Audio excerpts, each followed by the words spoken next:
وعنده مفاتح الغيب لا يعلمها إلا هو ويعلم ما في البر والبحر وما تسقط من ورقة إلا يعلمها ولا حبة في ظلمات الأرض ولا رطب ولا يابس إلا في كتاب مبين. Insyaallah malam hari ini kita akan memulai pembahasan bab yang baru, yaitu bab sujud sahwi, bab tentang fikih sujud sahwi.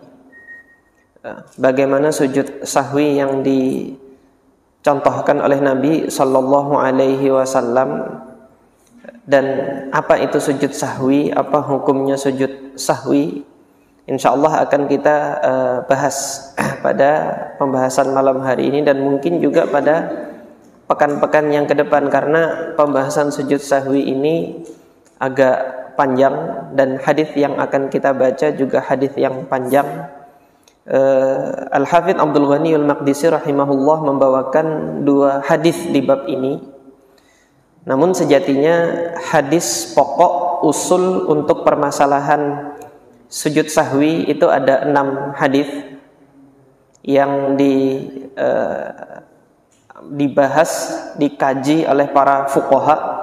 Itu ada 6 buah hadis. Sebagian ulama menganggapnya 5 hadis karena ada satu sahabat yang sama meriwayatkan 2 hadis, yaitu Abu Hurairah. Jadi Abu Hurairah pertama meriwayatkan hadis ini yang dikenal dengan hadis Dzul-Yadain.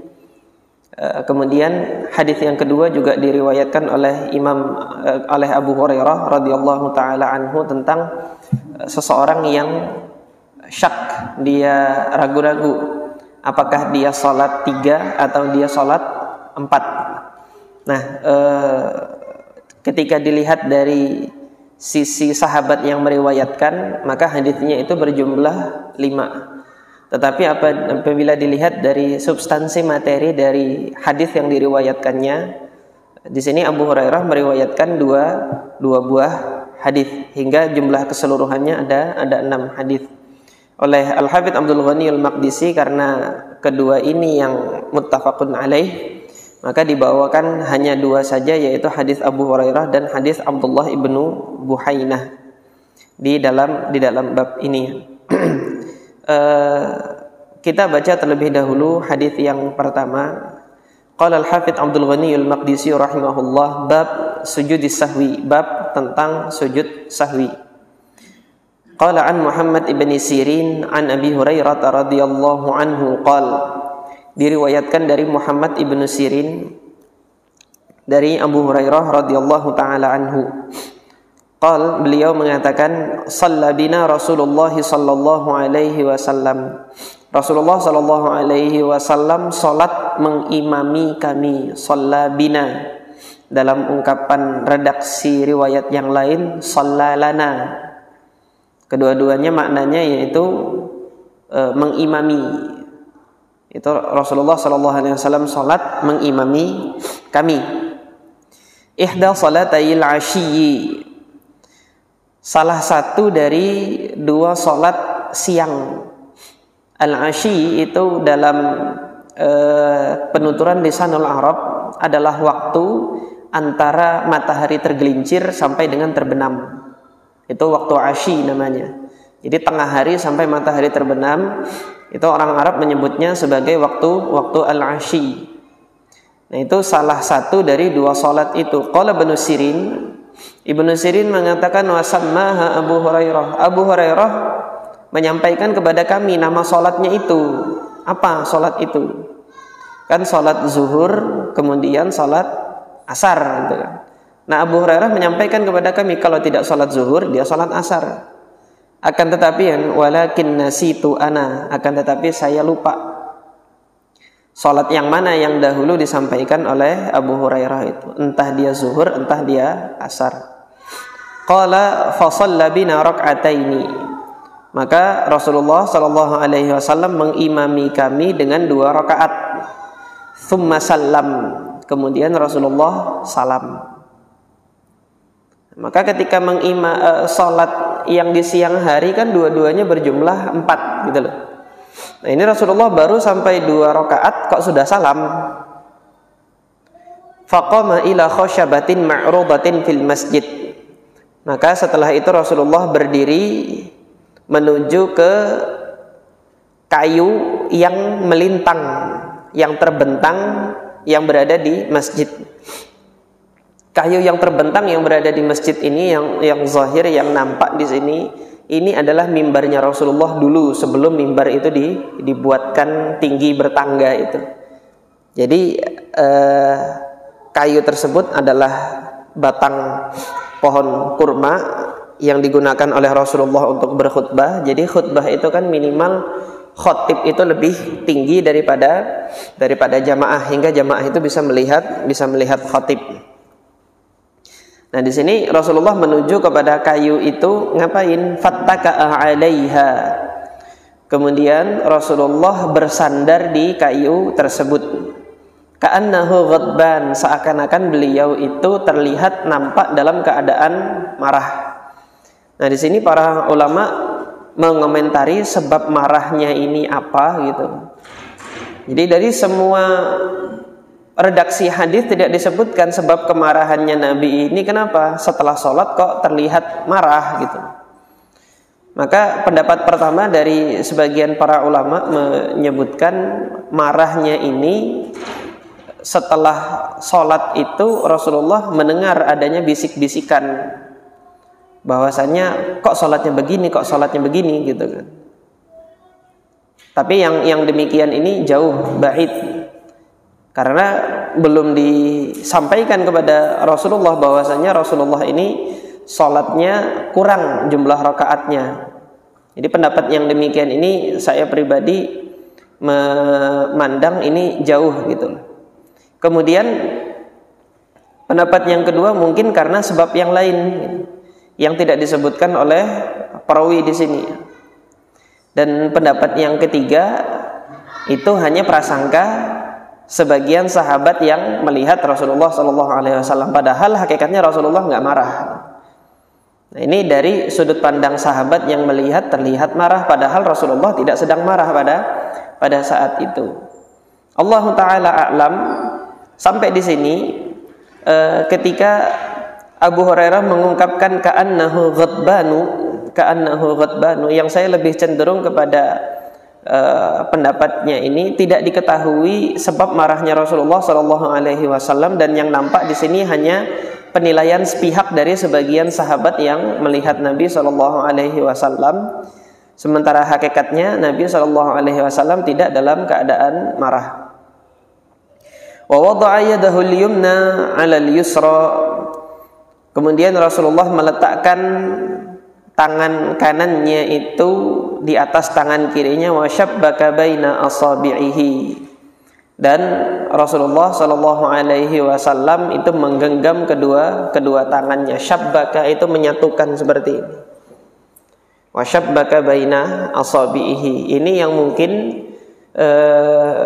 menjadi pertanda hingga sebagian sahabat itu mengira Nabi sallallahu alaihi wasallam sedang marah.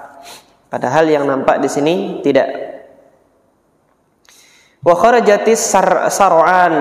Ada 3 pendapat di sini. Yang pertama as-sar'an, 3 model pengucapan yang semuanya itu menunjuk kepada makna cepat. Sar'a yasra itu kan cepat, bersegera gitu. As-sar'an ini yang pertama dhabatnya, kemudian yang kedua dhabatnya adalah as-sar'an, ra-nya disukunkan, as-sar'an. Kemudian yang terakhir, yang ketiga yaitu sur'an dengan dhammah tapi ra-nya disukunkan. Siapakah sara'an? Sara'an atau sur'an ini mereka adalah orang yang bersegera untuk keluar dari masjid setelah salam tanpa harus melakukan zikir setelah sholat. Mereka langsung terburu-buru.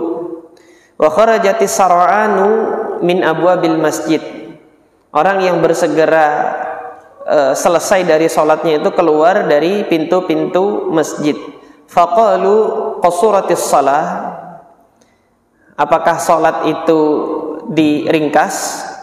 Nah, di sini ada dua penyebutan yang ditegaskan oleh Al-Imam An-Nawawi rahimahullah dan dua-duanya benar. Yang pertama, qusiratis shalah, qusiratis shalah, di qasar salat itu. Qasurat terringkas. Yang dua-duanya maknanya sama. Apakah salat ini sudah diringkas? Maksudnya apa? Apakah sudah turun syariat baru untuk sholat asyi, untuk sholat siang yang jumlah sebelumnya itu 4 rakaat menjadi 2 rakaat, apakah sudah turun syariat baru gitu kan? Nah, maka kita bisa melihat ini tipe orang pertama.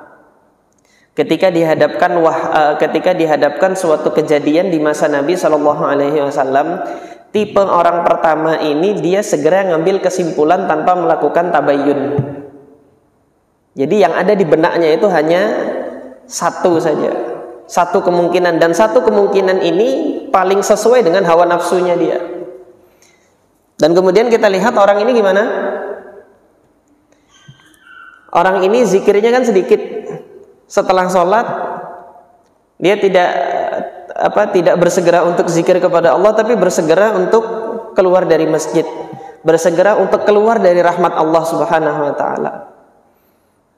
Yang nampak di sini sar'anun nas yang pertama ini, mereka adalah sebagian kaum muslimin yang ikut sholat bersama Nabi, namun di dalam hatinya itu ada kemunafikan. Maka ketika dia mendapati ada satu perkara yang dia sesuai dengan hawa nafsu yang ada di dalamnya, dia bersegera untuk membenarkan sesuatu yang sesuai dengan hawa nafsunya tanpa melakukan tabayyun terlebih dahulu. Bagi orang-orang beriman yang dia masih menetap di dalam masjid dan kemudian dia masih berzikir, ini yang kedua. Wa fil qaumi Abu Bakrin wa Umar fahaba an yukallimahu. Nah, di antara mereka di tengah-tengah itu yang masih ikut sholat di situ ada Abu Bakar, ada Umar. Keduanya itu takut, segan untuk menanyakan kepada Rasulullah SAW perkara kenapa sholatnya kok cuma dua rakaat saja gitulah. Nah, jadi dua orang ini yang diantara sahabat senior yang dikenal dekat, memiliki kedekatan dengan Nabi SAW, keduanya pun segan untuk menyampaikan hal ini kepada Nabi SAW. Nah, di antara mereka juga ada seseorang, wa fil qaumi rajulun fi yadayhi tul. Ada seseorang yang di tangannya itu ada sifat panjang. Ini para ulama rijal juga berbeda pendapat sebabnya kenapa kok dikatakan panjang tangannya ini. Yuqalu lahu dzul yadaini, yang mana dia dikenal dengan gelar dzul yadaini, pemilik dua tangan. Pendapat pertama menyatakan bahwasanya dzul yadaini ini tangannya dua-duanya kiri. Nah, yang demikian ini ba'id atau jauh dari hal yang jauh dari yang bisa kita cerna gitu kan. Kemudian pendapat yang lain menyatakan bahwasanya orang ini kalau beramal, melakukan aktivitasnya dia menggunakan kedua tangannya. Nah, kita kan kalau beramal banyak melakukan dengan kedua tangannya. Tukang adon mie instan itu tukang adon mie itu pakai dua tangan dia. Abang-abang nasi goreng pakai dua tangan juga, satu megangin wajan, satu kemudian ngaduk nasinya. Nah, yang demikian ini kecil juga kemungkinannya Adapun yang saya lebih cenderung kepada pendapatnya kan, beliau ini mendapat gelar Zulyadaini ini karena apa? Beliau ini orangnya dermawan. Fi yadihi tul, tangannya itu panjang. Panjang tangan itu kalau orang Indonesia panjang tangan maling.